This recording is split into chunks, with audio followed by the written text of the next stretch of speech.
2019 to 2023 Toyota Corolla 2.0 liter engine. We're going to do the MAF sensor. It's right here. I'm going to show you to take it out and clean it or replace it.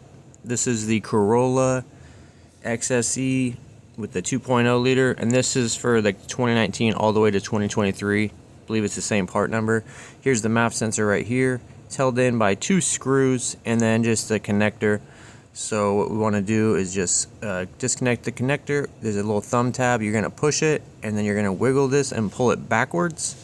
If it's a little stubborn, it's kind of normal. Just apply pressure on that button and then wiggle and pull it backwards. And then we're going to take these 2 screws out. Try not to lose these screws because they're kind of they're not really something you'd have around in your garage if you dropped it. So just be careful with these. Once those are out, we can just gently take the MAF sensor, wiggle it, and pull it straight upwards. Here it is right now. Now, if you're just trying to clean it, I'm going to show you what to do. You take it out, and there's a little wire. It's a little like reddish orange right there. We're going to spray that with the MAF sensor cleaner. Make sure there's no debris or dead bugs on it. Here it is. I'll link this below as well. I'm going to also link a new MAF sensor below too, if that's what you're trying to do. But yeah, you just spray that little wire off, and then make sure overall the sensor's pretty clean. Let it dry for about 10 minutes before you put it back in and plug it back in. Make sure your key's not in the vehicle as well. Now on Amazon they sell these. You got to look it up by part number. Now the part number is right here. You could put either one of these 2 numbers in.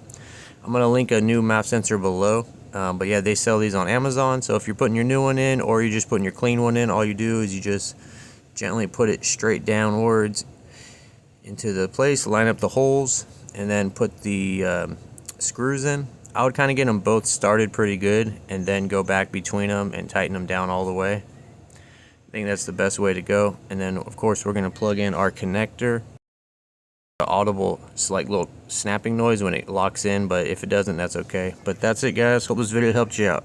Alright guys, that's all the information I got for you. The rest of the video is just some products and other stuff I got going on. Totally up to you if you want to stick around. Got a 15% off promo code for oxido.com. They got a handful of products, but what they're mostly known for is their really good aftermarket LED headlights. They've been out a few years now, and at first the lights they had were 200% brighter than regular headlight bulbs. Now they've upgraded the tech this year, and now it's 600% brighter. So if you're in the boonies, the suburbs, the city, I highly recommend you upgrade your bulbs. Nothing wrong with having an old car, but you should get with the times and have bright headlights like everyone else. These bulbs are available on Amazon. However, if you go to the Oxido website, that's where I could give you a promo code for 15% off. All you got to do is go to the website, type in your year, make, and model. There's basically products for every car out there, and what kind of light you want. They have all kinds of different lights for interior, exterior, headlights, and then you just browse to what you need and you get it. And then at checkout, you're going to type in Guillermo Auto and then hit apply in the coupon code spot, and it'll take 15% off.